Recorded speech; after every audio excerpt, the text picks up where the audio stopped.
पश्चिम बंगाल में जब से चुनाव हुआ है तब से वहां की राजनीतिक बयानबाजी कुछ ज़्यादा ही तेज हो चली है। इस वीडियो में बात बंगाल की राजनीति की। आखिरकार किसने कह दिया कि अब बहुत हो गया, बोलने दीजिए।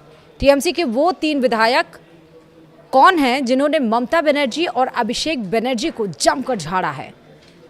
इस वीडियो में बात हम इसी मुद्दे पर करेंगे। नमस्कार, आप देख रहे हैं न्यूज़ 18 का डिजिटल प्लेटफॉर्म। मैं हूं आपके साथ श्रुति श्रीवास्तव। तृणमूल कांग्रेस पर हमेशा से आरोप लगते रहे हैं कि पार्टी अध्यक्ष ममता बनर्जी और उनके भतीजे और पार्टी महासचिव अभिषेक बनर्जी किसी को कुछ भी बोलने नहीं देते हैं। मंगलवार को ममता बनर्जी की ओर से बुलाई गई नवनिर्वाचित विधायकों की बैठक में यह परंपरा टूट गई। टीएमसी के 3 वरिष्ठ विधायकों ने ताबड़तोड़ ममता बनर्जी और अभिषेक बनर्जी को झाड़ा, लेकिन दोनों ने कोई विरोध तक नहीं किया, बल्कि चुपचाप सुनते रहे। ऐसा क्यों हुआ वो हम आपको इस वीडियो में बताएंगे, विस्तार से समझिए। दरअसल पश्चिम बंगाल चुनाव हारने के बाद तृणमूल कांग्रेस यानी कि टीएमसी में बगावत की अटकलें लगातार बढ़ती जा रही हैं। चुनाव रिजल्ट आने से पहले जहां पार्टी मीटिंग में केवल ममता बनर्जी या अभिषेक बनर्जी बोलते थे, बाकी के लोगों का काम केवल सुनना होता था, लेकिन करारी हार के बाद टीएमसी पार्टी मीटिंग का यह मॉडल उल्टा होता हुआ दिखाई पड़ रहा है। मंगलवार को ममता बनर्जी और अभिषेक बनर्जी के कालीघाट वाले घर पर टीएमसी विधायकों की मीटिंग बुलाई थी।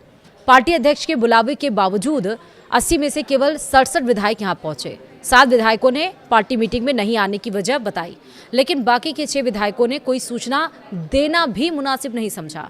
टीएमसी की मीटिंग शुरू होते ही पार्टी के 3 वरिष्ठ विधायक कुणाल घोष, ऋतव्रत बनर्जी और संदीप पान साहा एग्रेसिव होकर बोलने लगे। और गौर करने वाली बात यह रही कि जब ये तीनों विधायक बोल रहे थे तो ममता और अभिषेक दोनों चुपचाप सुनते रहे। उन्होंने तनिक भी बीच में टोका टाकी नहीं की। इन विधायकों ने विधानसभा चुनाव में पार्टी की करारी हार के बाद पार्टी के शीर्ष नेतृत्व की सीधे तौर पर आलोचना करने में कोई कोर कसर नहीं छोड़ी। सूत्रों ने बताया कि मीटिंग में तीनों विधायकों ने भवानीपुर में ममता बनर्जी की हार से अपनी बात शुरू की। कहा कि इस सीट पर 267 बूथों में 207 पर शुवेंदु अधिकारी आगे रहे। अगर हम सही रणनीति पर चल रहे थे तो ये हालात क्यों हुए? द टेलीग्राफ में प्रकाशित खबर के मुताबिक बैठक से जुड़े कई सारे सूत्रों ने बताया कि बेलेघाटा के विधायक घोष, उलबेरिया पूर्व के विधायक ऋतव्रत और एंटाली के विधायक साहा पूरी तरह से नाराज दिखे।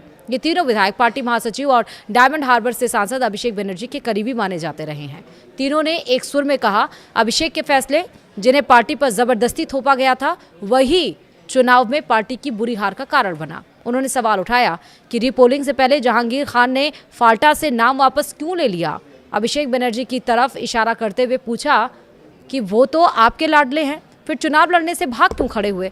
जब पार्टी नेतृत्व ने यह कहने की कोशिश की कि जहांगीर के फाल्टा से चुनाव न लड़ने के फैसले से पार्टी ने खुद को अलग कर लिया है और इस बारे में सोशल मीडिया पेज यानी कि सोशल साइट एक्स पर जानकारी भी दी गई थी, तो उन तीनों में से एक ने कहा, प्लीज़ मुझे बताइए कि आप मजाक कर रहे हैं। तीनों विधायक जिस तरह से बोलते जा रहे थे उसे देखकर बुआ यानी कि ममता बनर्जी और भतीजे अभिषेक बनर्जी को समझ में नहीं आया कि अचानक ये क्या हो गया, कौन सी आफत टूट पड़ी। वे दोनों बस चुपचाप बैठकर सुनते रहे। तीनों विधायकों की बातें सुनकर वह सन्न नजर आ रहे थे, लेकिन वे कुछ बोल नहीं पाए। गौर करने वाली बात यह है कि यह सब तब हुआ जब कुछ ही देर पहले ममता बनर्जी ने बड़े बड़े दावे करते हुए कहा कि आने वाले समय में केंद्र की सत्ता से बीजेपी का पूरी तरह से सफाया हो जाएगा। बता दें कि जब भवानीपुर सीट से जुड़े बूथवार आंकड़े सामने आए तो टीएमसी के लिए यह बड़ा झटका था। इन आंकड़ों के मुताबिक जिस सीट पर शुवेंदु अधिकारी ने ममता को 15,105 वोटों से हराया था, वहां 28 बूथों में ममता को 50 से भी कम वोट मिले थे। कुल 267 बूथों में से 207 बूथों पर शुवेंदु अधिकारी से पीछे चल रही हैं। शुवेंदु को 39 बूथों में 50 से कम वोट मिले थे, लेकिन उन्हीं बाकी जगहों पर इसकी भरपाई कर ली गई थी। घोष, ऋतव्रत और साहा की इस तीकड़ी ने कोलकाता नगर निगम क्षेत्र में ही अभिषेक के नाम पर कथित तौर पर मौजूद 43 संपत्तियों की सूची का जिक्र भी किया। मीटिंग में तीनों ने भ्रष्टाचार के इस स्तर की कड़ी आलोचना भी की।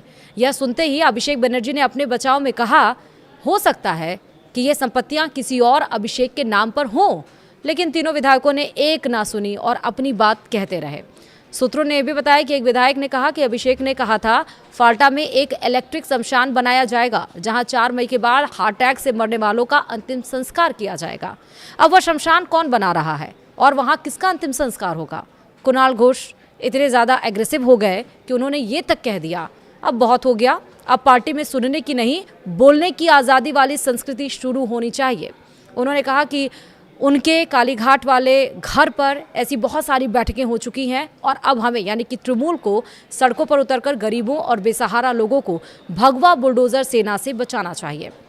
ये भी बताया जा रहा है, यानी कि सूत्रों के मुताबिक ये भी कहा जा रहा है कि ममता ने कथित तौर पर अपनी पुरानी हिदायत दोहराने की कोशिश की कि पार्टी के नेतृत्व के खिलाफ जो भी शिकायतें हों उन्हें लिख कर दिया जाए, लेकिन इस पर वे लोग हंस पड़े।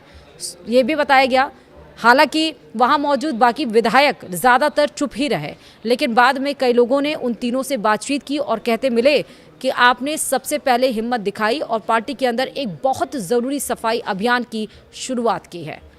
तो इससे साफ नज़र आ रहा है कि टीएमसी के भीतर दो फाड़ होता हुआ नज़र आ रहा है। ममता बनर्जी की आंखें जहां कोई बोल नहीं पाता था, वहां अब लोगों के बोलने की हिम्मत भी नज़र आ रही है और आंखें तरेरने की भी। तो क्या हाल उत्तर प्रदेश में जिस तरह से बहुजन समाजवादी पार्टी का हुआ है, क्या पश्चिम बंगाल में टीएमसी का भी हो जाएगा? आपका क्या सोचना है? कमेंट में मुझे ज़रूर बताइएगा। फिलहाल वीडियो में इतना ही। नमस्कार।